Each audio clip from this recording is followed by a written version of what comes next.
Hello, everybody. David Schuster here. On top of Donald Trump tanking U.S. stock markets and triggering a recession, now there is this. U.S. economy to lose billions as foreign tourists stay away. Almost $20 billion in retail spending from international tourists in the United States may be at risk.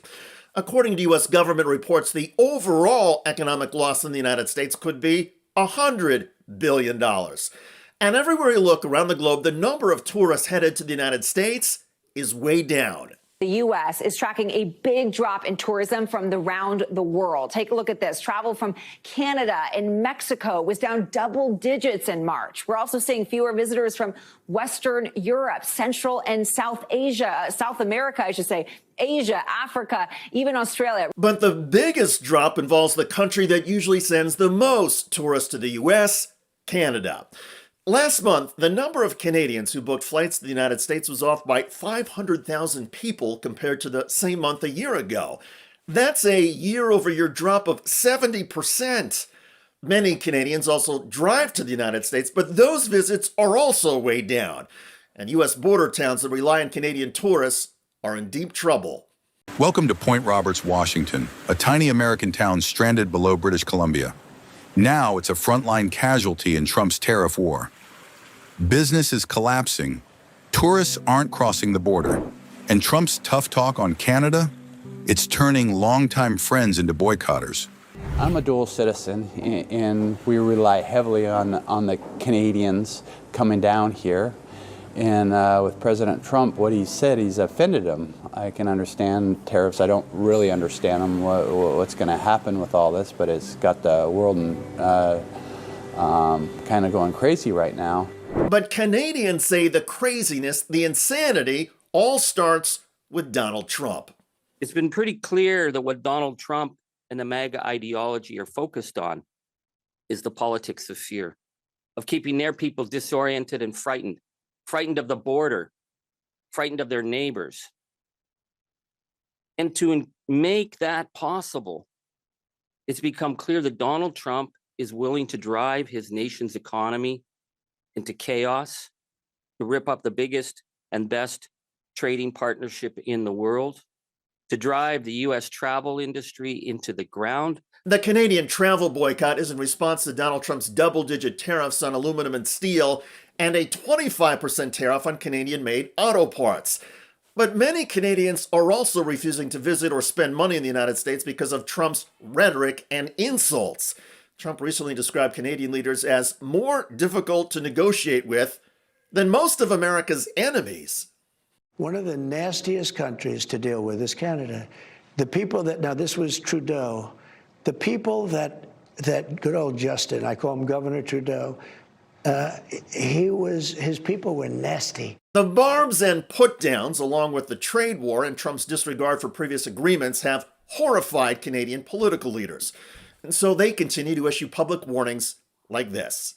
I urge people not to travel to the United States, but to keep the boycott, to keep strong, because Canada will never kiss that gangster's ring. We are true, we are North, we are strong, we are free, we will not bend, and we will not give an inch. All of this continues to add up, and the drop in tourism to the United States is getting worse with each passing month. Here's a report from Bloomberg. A 10% drop in March of non-citizens arriving at U.S. airports. And it won't surprise you probably to know that the biggest year-over-year declines were from Canadians, people flying in from Mexico, and from Europe. Travel from other regions was a little bit more stable. And we've already seen airlines like Delta and Air Canada, warn about this sort of shifting sentiment.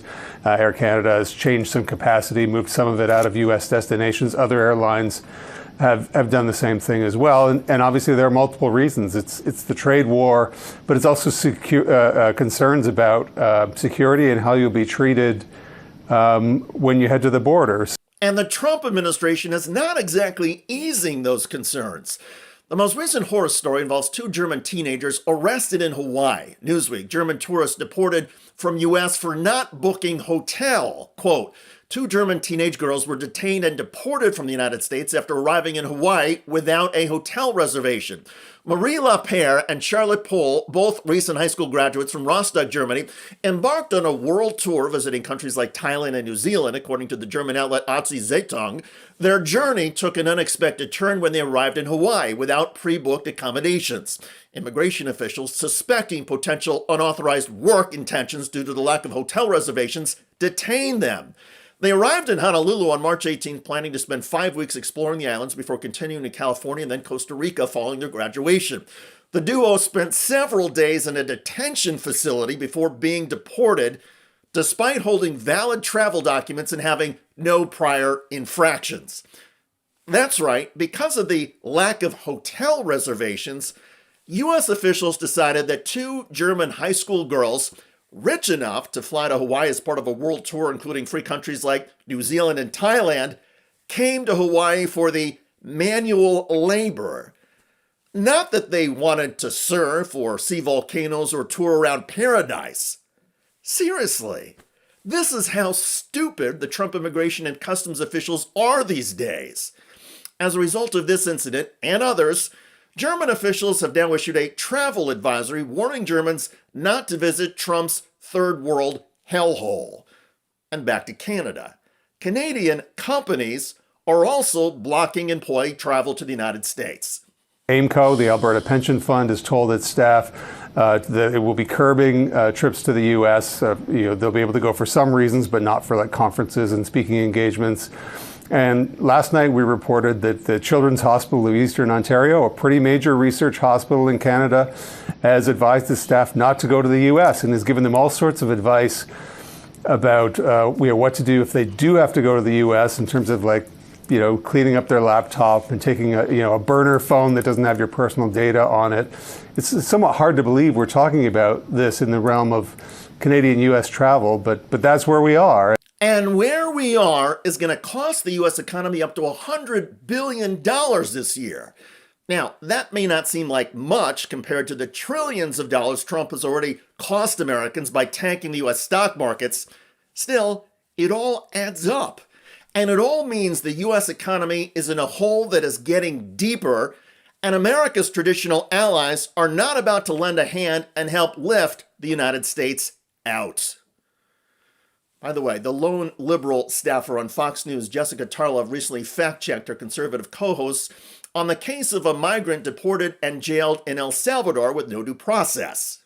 Abrego Garcia, there is no proof that he was an MS-13 member, and it has been debunked many times. It's been debunked by liberal newspapers. That's not true. In a court of law, a section I-113 or 123 is reliable, verifiable proof that you were a member of a gang, and he was never able to rebut it. It was based on double hearsay testimony and also a detective who was indicted merely weeks later for providing confidential information to a sex worker. He was also allegedly an alcoholic. That's how we got into this. But the point is that this man has been living in this country out in public, meeting on an annual basis with his DHS caseworker. He goes in once a year. He talks to them. They know where he works. He's an on-the-books worker. This is not somebody who is a gangbanger. This is not somebody who has committed any other crime besides being here in this country. And he came here also based on credible threat of being murdered by a gang at home who was threatening his entire family. Check out that video at the link below. It generated a lot of comments on YouTube. One of the most popular is from Bert, who wrote, Jessica Tarlov is a treasure, a lovely, intelligent woman who prepares herself with facts. The rest are just unserious clowns that lie through their teeth. Indeed. And Jessica's ability to deal with all of that every day is superhuman. Anyway, I look forward to reading your comments about the United States losing tens of billions of dollars as foreign tourists stay away. I'm David Schuster. Thanks for joining us.